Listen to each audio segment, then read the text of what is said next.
कला का अर्थ एवं परिभाषा से संबंधित यह टॉपिक जो बीए प्रथम वर्ष विद्यार्थियों के लिए अति महत्वपूर्ण है, तो वीडियो को ध्यान से सुने। मानवीय भावों की अभिव्यक्ति ही कला है। जो प्राचीन ग्रंथों में, पौराणिक ग्रंथों में कहा गया है कि मानव के अंदर जो भावना होती है उसकी अभिव्यक्ति करना ही कला है। तो सबसे पहले मैं बात करूंगा पौराणिक ग्रंथ ऋग्वेद की। ऋग्वेद में कला को शिल्प कहा जाता था, यानी प्राचीन काल में पौराणिक ग्रंथों में ये लिखा गया है कि मानव जीवन की कला चिर संगिनी है। मानव ने जब इस सृष्टि पे, इस धरती पे अपनी आंखें खोली, जीवन की मूलभूत आवश्यकताओं को लड़ने के लिए उन्होंने दिन प्रतिदिन विकास किया। इन्हीं बीच चित्रकला पनपी। ठीक है, तो ऋग्वेद में कला को शिल्प कहा जाता था। क्या कहा जाता? शिल्प। इसके बाद मैं बात करूंगा ये शब्द है कहां से आया। हमारी प्राकृत भाषा संस्कृत के कल धातु से बना हुआ है और जिसका अर्थ है प्रेरित करना, शब्द करना, बनाना या फिट करना।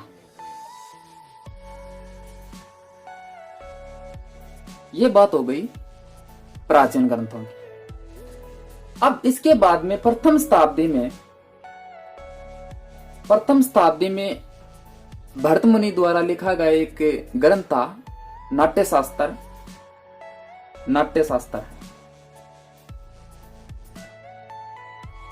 इस ग्रंथ में कला के लिए जो शब्द उपयुक्त हुआ वो था चारु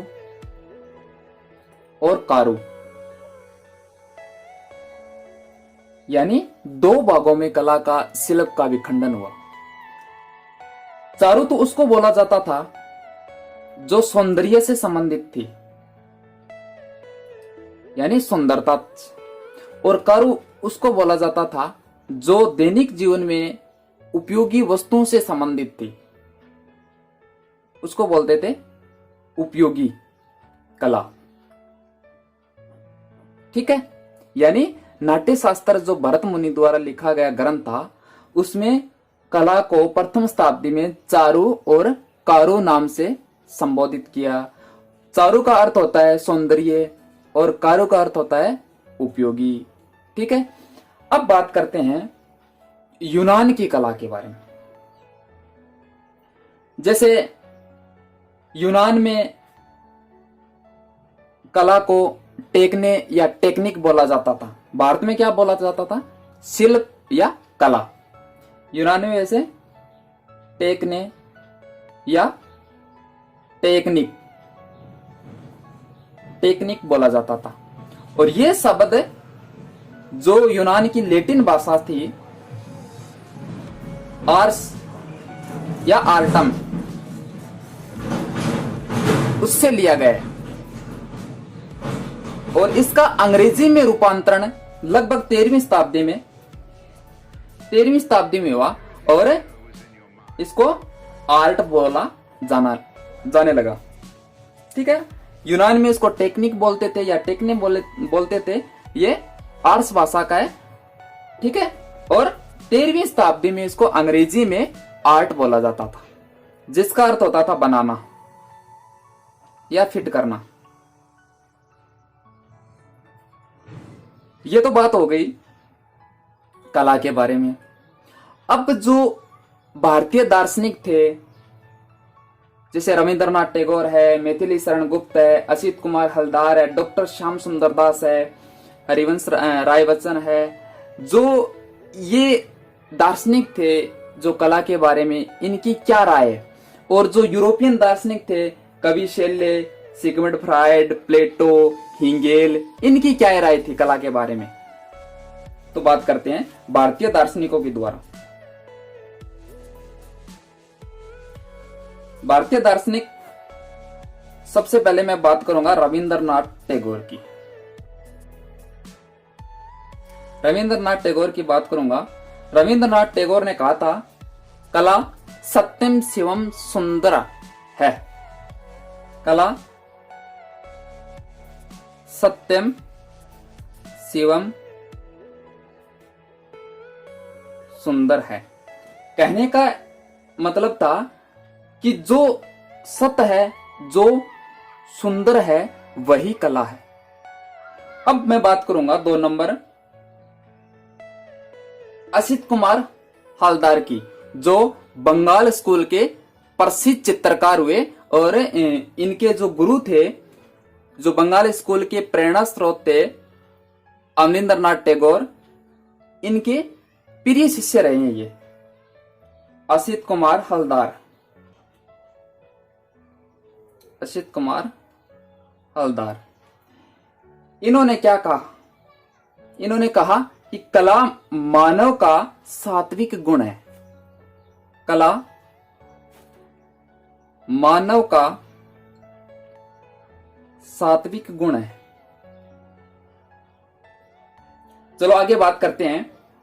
मैथिली शरण गुप्त ने क्या कहा? मैथिली शरण गुप्त ने कहा कला अभिव्यक्ति की कुशल शक्ति है। गुप्त ने कहा कला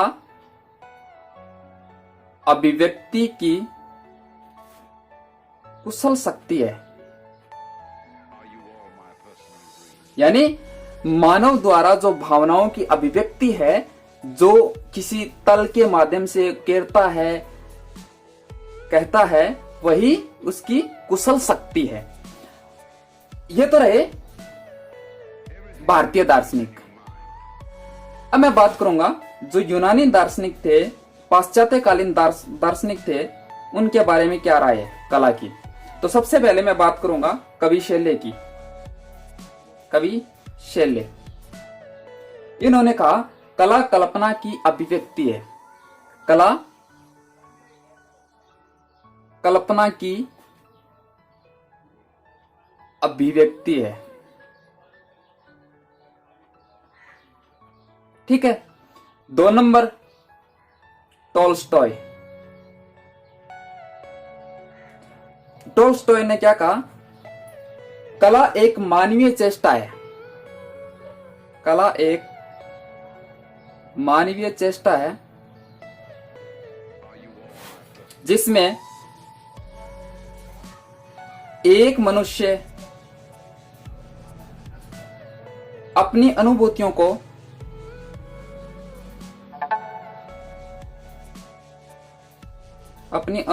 को स्वेच्छा से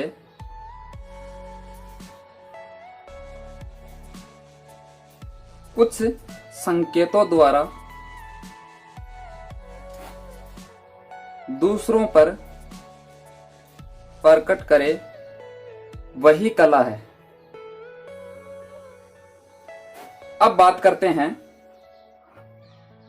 हिगेल की। हिगेल ने क्या कहा? हिगेल ने कहा कि कला भौतिक सत्ता को अभिव्यक्त करने का माध्यम है। भौतिक सत्ता को अभिव्यक्त करने का माध्यम है। अब 4 नंबर प्लेटो। प्लेटो ने कहा कि कला सत्य की अनुकृति है। कला सत्य की अनुकृति है। मतलब अनुकृति जो सृष्टा होता है कलाकार, जैसे ईश्वर है, ईश्वर की बनाई हुई जो वस्तुएं होती है, जो चीजें हैं, इंसान बना दिया, पूरी सृष्टि बना दी, हम क्या है? ईश्वर की अनुकृतियां हैं। और हम कोई चीज बनाते हैं, वो हमारी अनुकृतियां होती है। तो प्लेटो ने क्या कहा? कला सत्य की अनुकृति है। आगे बात करते हैं 5 नंबर, अरस्तु। अरस्तु ने कहा कि कला अनुकरणीय है। कला अनुकरणीय है।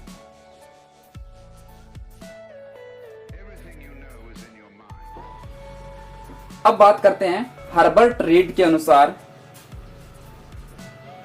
हर्बर्ट रीड के अनुसार कला एक क्रीड़ा है। क्रीड़ा है। ये बात हो गई यूनानी दार्शनिकों की राय। कवि शैल्य है, टोल्स्टॉय है, हिंगेल है, प्लेटो है, अरस्तु है, हर्बर्ट रीड है। और जो भारतीय दार्शनिक थे, रविंद्रनाथ टैगोर है, असित कुमार हलदार है, मैथिली शरण गुप्त है।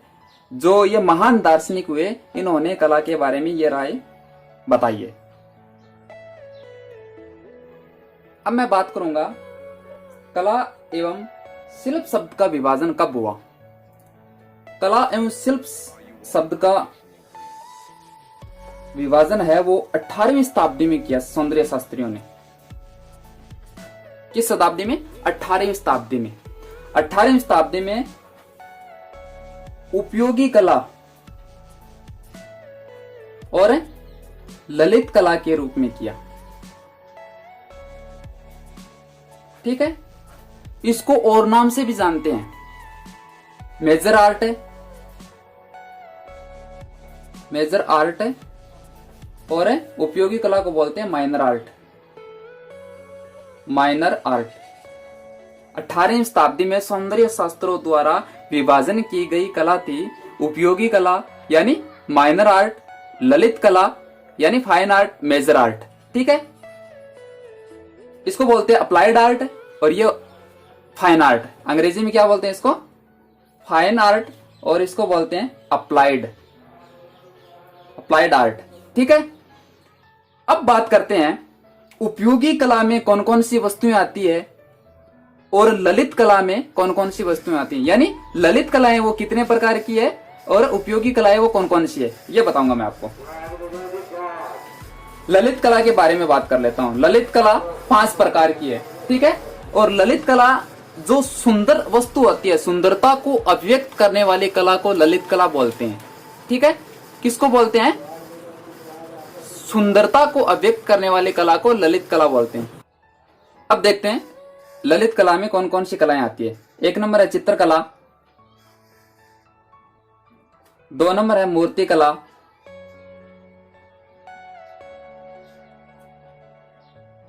3 नंबर है वास्तुकला, इसका दूसरा नाम भी है स्थापत्य कला, और 4 नंबर है काव्य कला, और 5 नंबर है संगीत कला। आ गई चित्रकला, मूर्ति कला, वास्तुकला या स्थापत्य कला, काव्य कला और संगीत कला। अब बात करते हैं उपयोगी कला। उपयोगी कला में कौन कौन सी वस्तुएं आती हैं? सिलाई, बुनाई, कास्ट,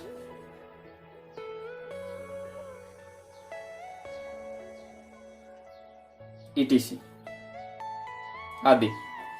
ठीक है, सिलाई, बुनाई, कास्ट आदि ये वस्तुएं आती है उपयोगी कला में। ललित कला में चित्रकला, मूर्ति कला, वास्तुकला, काव्य कला और संगीत कला।